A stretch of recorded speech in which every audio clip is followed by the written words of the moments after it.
Hey everyone, my name is Rooster, and welcome back to Mechabellum.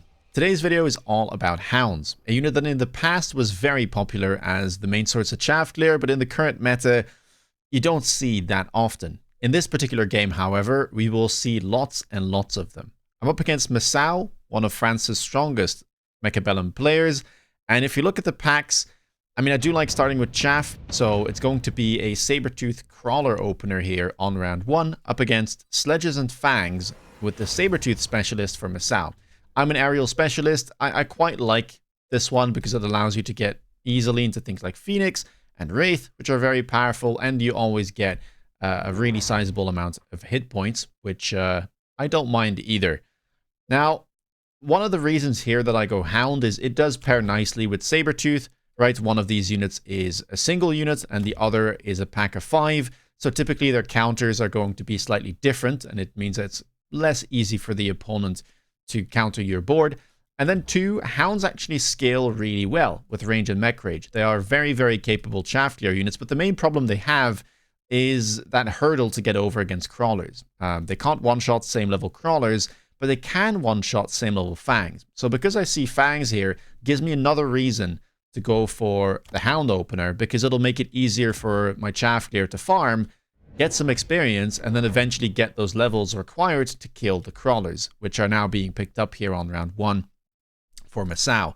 Now, because he does this, his DPS is not amazing, only the sledgehammers really, so I don't expect him to be able to take down my sabers.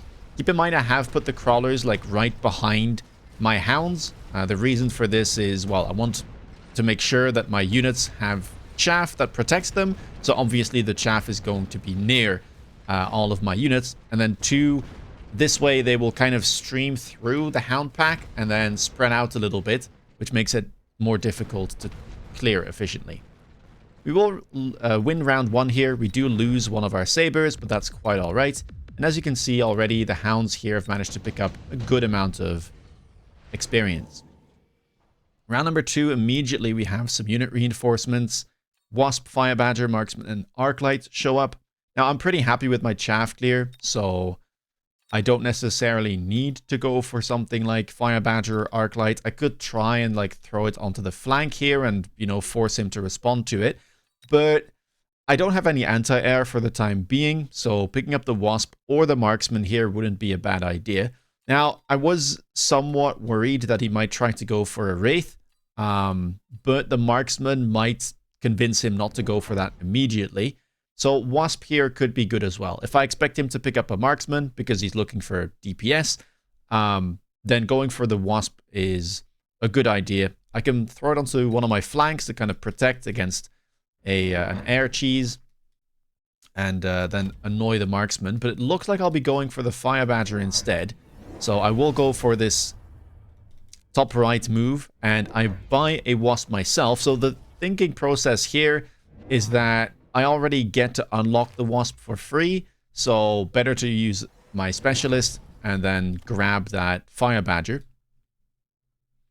Because basically I would pay 50 for the Wasp pack, because normally you would have to pay the unlock cost, and so that's factored into the price. But for aerial spec that doesn't matter, so it's more valuable to grab that free Fire Badger and then unlock the Wasp yourself. But as you can see here, we do protect our flank. The other one, we put a missile. And this should hopefully allow us to get through the enemy front line. Now, Hounds are being picked up here as well from Masao, and that's kind of where this game starts and will end, as you will see, as lots and lots more Hounds will start to show up. Wasps are doing a good job here of annoying those Marksmen, preventing them from locking onto my Saber. And the one thing I was noticing is I'm not that quick to kill all of these mid-sized units. I do run secondary armament though on my sabers, and that was kind of what I wanted to pick up eventually. However, I don't have any levels as of yet. The sabers, even though they've been doing well, are still, some way off level 2, and I didn't really want to go for side armaments before I managed to get some levels. Around number 3, I decided to skip. I probably should have gone for improved firepower control system here. But this does leave me with 350 in the bank by skipping, which means that I can buy 3 small units. And I kind of wanted to get range on my hounds to get that advantage going, so this is why I decided to skip. As you can see, double crawler on the front lines, kind of trying to make sure that his Sabertooth, of which he now gets 1 from his specialist, doesn't insta-lock my sabers, because that would be a disaster. I do instantly sell the Fire Badger top right because I was expecting him to put something there. So, you know, instead of wasting the resources there, I wanted to sell and kind of make him, right, have a useless deployment in the top right. I also level my left side tower and grab another Fang to really make sure that this is not going to get taken anytime soon. Now, left side is fully open. We do see a missile there, but could be worth trying to attack at some point. Let's see. It's all going to come down to whether or not we can lock onto those sabers quick enough, but I would say that right now the advantage is definitely Masau's, as both of us have ranged hounds. I do have the wasps to annoy him, but he has the advantage of having those sledgehammers, and as you can see, it does make it a little bit more tricky to get through his army. Sabertooth here is doing an okay job, but in the end, all that remains are the hounds, and they seem to be doing all right. I do see some levels there, which is exactly what I wanted, but we will end up losing. Now, with all of this happening, I thought to myself, considering there seems to be a bit of a hound mirror, maybe it's better for me to try and focus heavily into the hound department. And the way that you do that is by grabbing more. You can go for an early mechanical rage. You can go for an early attack enhancement 2. That was kind of what I had in mind. So here I first decided to grab way more hounds, elite recruited, alongside the levels that we picked up on the ones we had prior. And, well, that leaves us with 6 level 2 hounds. They seem pretty good to me. You know, if I have more than him, then I should be able to just kill his hounds with my hounds and, you know, perhaps get some level advantages, which right now I already have. The hounds are not too bad into the sabers either. Of course, there is that secondary armament tech that he could pick up, and it's likely he will because he's a Sabertooth specialist. But for the time being, it felt like going heavily into hounds is the best course of action. I'm going to need really good shaft layer down the line anyway. I'm still very healthy at over 4k hit points, and I can just wait it out until the second unit drop comes around on round 5, 6, or 7, and then try and find something I can pair with this. I could play Raiden, I could play Overlord. There are a bunch of options that would be available. Fortress would also be another one that I could play. Missile here by Masau is very good, as it allows his marksman level 2 to instantly lock onto my saber, so that's not ideal. I really wanted that to stay alive, because even though I do have a lot of hounds, killing Sabertooth and sledgehammers will still take a good amount of time, so that definitely isn't ideal. But we seem to be doing fine. The hounds are dying quite slowly. The level 2 is giving us an advantage, so, you know, despite how it looked, we still managed to take out most of his units and not take too much damage in return, which is ideal for a round that was mostly a setup. Round number 5, well, here we go. Rhino, Void Eye, Farseer, and Overlord show up. I did talk about the Overlord, so maybe we should just pick that up. I will. It's not ideal here, just like that Waspitch situation. I am kind of overpaying, even though I'm an aerial specialist. Unlocking that myself would have probably been better, but I do get a deployment for free, which is worth it, and, well, I decided to go for the Overlord and pair that with the Hounds. It should do quite well into Sledgehammers, it should do quite well into Sabertooth, so it's a nice pairing. Now, again, I'm going to be focusing on my Hounds for the most part. I felt like that last round looked really promising. We were doing fine with basically only Hounds, so, you know, let's take that second attack enhancement and grab the mechanical rage as well to even further that advantage that we have in the Hound mirror. And that's one of those things that I've talked about before, but if you ever find yourself in a mirror, the things that matter the most are level advantages on said units, tech advantages on said units, and then obviously the amount that you have. So in this case, having more Hound levels, having more Hound techs, and having more Hounds will put me in a better spot. So that's what I was trying to achieve before you know, kind of investing into the Overlord, which is the non-mirror part of what we're trying to do here. As you can see, we're doing quite well. It seems to be somewhat of a similar situation where it's rather even up until the end. Overlord here maybe would be able to clear the Farseer, but oh no. They're stuck on some Hounds, so it looks like we will end up losing this round. Awfully close.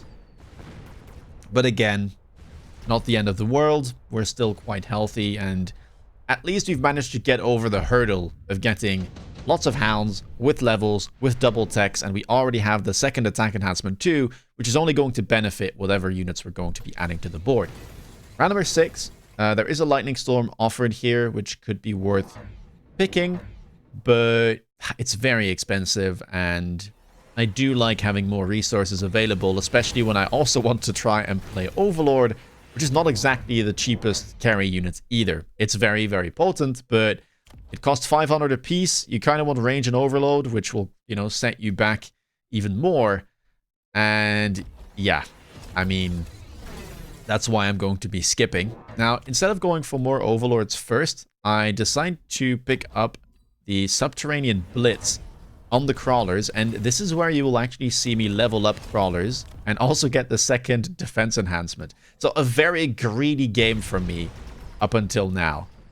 Basically just investing as much as possible into Chaff Clear and Chaff, and really try and again get ahead in that mirror that we have. Because another part of it is, again, Hounds aren't the best into same level Crawlers, and they can even struggle into lower level Crawlers if you have the defense enhancement and Subterranean Blitz. So that's what I was trying to do here. Kind of make sure that the Chaff Clear is better for us. It doesn't seem to have worked that well though. It looks like the Mech Rage that my opponent picked up was enough in the end to win. So it seems like we'll be taking another loss, sadly. Perhaps we could kill that Farseer. We can. Okay, that's nice. One Hound seems to still be alive. I will get debuffed. But, you know, one Marksman and a lone Hound surviving, I'm okay with that.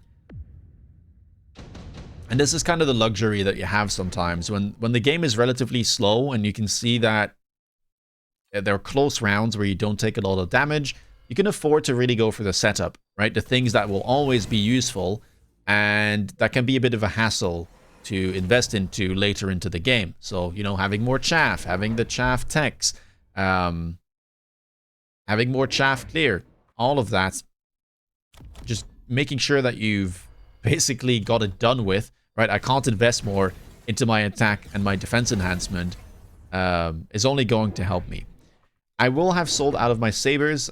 This one honestly could also be sold at this point, but this is where I've invested as much as I can in the rest of my board, so all that's left now is to start and, you know, get those overlords going. Which we are going to do double tech instantly, which, again, expensive, 800 for the double tech. But it does set us up, again, for, you know, good future rounds. There's no way I'm going to die instantly here if for some reason we lose horribly. There just isn't enough material on the board, so we can take things easy. We do both pick the Subterranean, or the Underground Threat, excuse me, as my opponent also picks Subterranean Blitz, but hasn't gotten the attack and defense enhancements. I will have to see how this goes. There is a left side attack here initiated by my opponent, so I'll have to add some units over there, probably an Overlord, a Hound, and maybe one Chaff unit. As you can see, the right side is doing a lot better now with the help of the Overlords, which makes sense. I mean, I didn't have any like real dedicated DPS up until now. It was mostly the Chaff Clear units trying to kill those sabers. Sadly though, we do get debuffed, and that will probably mean that we lose this round as well, as my Overlord decides to miss the Hounds a whole bunch. Might even be able to win. Well, I say that again. Okay, finally we managed to hit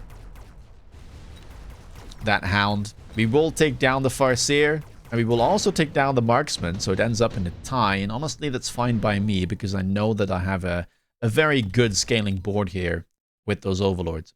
Another Underground Threat shows up, and again, I will pick it here. Missile Strike instead for my opponent. And I decided to use that Underground Threat to kind of help me on the left side, because The one problem I have is I can only deploy 3 units a turn. And, well, I need a chaff on the left side. I probably need a chaff clear unit on the left side. And I need a boat. And if this gets missiled, well, then I have no chaff. So making sure that I basically have more chaff packs on the left side this turn, thanks to that spell than I normally would have access to, should help me kind of mount a defense. And at the same time, I should be able to win here and perhaps pressure that left side tower of his. Missile will get used here on the left side of my board, or I guess in the middle. It won't kill the hounds, by the way. They're too tanky at this point to die to a missile strike, but it will kill the crawlers, which might have an effect on the outcome of the round. More Farseers are now being picked up. Aerial specialization has been invested into. And I do make sure to missile a whole bunch of chaff here, by the way. As you can see, missile here, missile on the left as well, as I was kind of expecting him to try and maybe throw something on the flank. If not, no big deal. But I need to make sure that I don't get debuffed again, and I really want to try and win this so I can, you know, grab that debuff myself. AA Farseer, by the way, is not like the end of the world. It doesn't mean that I should completely abandon the boats. Of course, it can be scary, but all that it comes down to really is who can clear chaff the fastest. And as long as I can keep doing that, then my boat should be completely safe. Left side is winning convincingly. Right side, it's hard to see what's going on, but I actually do still have a couple of hounds left here and there. Although it seems like his hounds are dying more slowly than mine, which is not ideal. And, well, here the Farseers will connect first. And we will probably take a loss. This boat will be able to take a debuff. My opponent will do the same. And it looks like I do get the better end of the deal, so maybe we can just scam our way into a win. We will. Okay, well, that's rather fortunate there. Good debuff timer allows us to win. But it seems like there is a chaff clear problem, or rather a hound clear problem. My opponent does have those side armaments on the saber, so that probably allows him to get through my hounds a little bit quicker than I get through his. This is one of those scenarios where having high explosive on the overlords would have been nice, because it does allow you to clear things like sledgehammers and hounds a lot faster, but alas, I don't have it. I do have mothership though, which I was thinking about getting down the line. Honestly, I even could have gotten it here. I just completely skimmed over the fact that enhancement module was offered, by the way, which is definitely a little bit disgusting. Allows us to make a ton of money on you know, the unit that has the most expensive upgrade cost and can still carry an item. So that was definitely a bit of a high roll there. And we immediately start selling out of leveled boats, making more money, and basically making 500 resources a turn. And I just buy more overlords. Temp range, temp speed have been clicked, of course. We're already into the late game. The loans are coming out as well. And here you can see that missile I was trying for last round as this crawler shows up. There is another underground threat, which might annoy us somewhat, because that's going to be a lot of crawlers to deal with. Although I guess 2 of the packs get instantly missiled. Another one shows up over here, and this tower also is now level 3. But we should be able to win this. I mean, triple boat with double tech, that's going to be rather difficult for my opponent to take down. He also picked up a range on his Farseer, try and keep them safe, I guess. Definitely not a bad tech. I think burst mode might be useful as well, because if you manage to lock on to my overlords, you would one-shot them. But luckily for me, that tech hasn't come out yet. And let's see. Now, I do want to grab mothership, by the way. I was kind of planning to do so next turn. Main reason is that Farseers are not the best at clearing wasp quickly. They will clear them, but it takes a little bit too long. And, well, if you leave an overload boat to shoot freely for, you know, an extra 2 to 5 seconds or even longer than that, you can see what happens, right? Like, they're a very, very powerful carry unit. And so we will end up winning this round. And more than that, 5 boats, that's going to be 2,000 damage dealt. And suddenly, the game is speeding up. Round number 10. Now, we do get unit reinforcements, and Mustang showed up, so that kind of threw my mothership idea in the bin. which is not a big problem per se, as there was something else that I wanted to try out. Now, I do pick Mustangs myself. The main reason is that I didn't want to sell whatever unit drop I got because I already wanted to sell my Overlords and make use of that enhancement module. So that's what we do, and we pick up the Mustangs. I was thinking to myself, I could just try and click Missile Interceptor here, as I didn't invest much into those Mustang, and at least that way they can, try and be useful. They might be able to intercept some missiles on my front chaff, and they might be able to intercept some of those Farseer missiles as well. And here is the other play that I decided to go for, which is armor enhancement on the Hounds. Not only does it make them tankier, so it'll be harder to kill for anything that isn't a Sabertooth, but it'll also block the Mustangs that I was expecting him to pick up. And so at this point, all that needs to be done is buy more of the Hounds. So 3 more elite recruited Hounds are being picked up. I kind of just, positioned here and there to fill out the board. It does mean that we don't have more boats, but honestly, we probably have enough already. We are investing on a ton of missiles. Again here, just missiling the front chaff. Putting down some missile interceptors as well, alongside those Mustang to help out intercepting potential enemy missiles. And of course, those Farseer. And now let's see what comes of it. That tower, level 4, by the way. So only 3 seconds of debuff once we take it down. I have also leveled an Overlord because I had some money left, and it helps us get through the Sabers that much quicker. But you can see now, those Hounds are not taking a massive amounts of damage. Some of these are level 4, level 5, so they are blocking a ton of damage, right? 240, which is a good portion of something like a level 2 Hound. And, well, that does allow us to close out the game with a Hound board and carry Overlords, which is a giant that I've been playing a lot. I think it is my most played this season. It's a very capable carry unit, so I do enjoy playing it here and there whenever I get the chance. And a Hound board, something that I have not had the opportunity to play a lot. But in this scenario, we ended up in, a bit of a mirror, both playing Hounds and, both playing Sabers. I ended up not going for Sabers, even though I wanted to, because my opponent had the advantage of being a Sabertooth specialist, and I could see that he was getting more done because of the kind of protective sledgehammers. So instead of trying to, headbutt fully and go for a full Hound Saber mirror, I went for the Hound mirror, tried to really get the advantages wherever I could, through the tower enhancements, through levels, numbers, and techs. And then try and pivot into something else, kind of using my aerial specialist, even though it came from a drop. But playing the Overlords there. Enhancement module, of course, a high roll for sure. Very powerful item whenever you are into specifically Overlords, because it allows you to make the most money. And then we close it out with the armor enhancement Hound. So if you like this, please leave a like and let me know down below what you thought of this game. Have you played a bunch of Hound? Do you like Overlord carry as well? Let me know.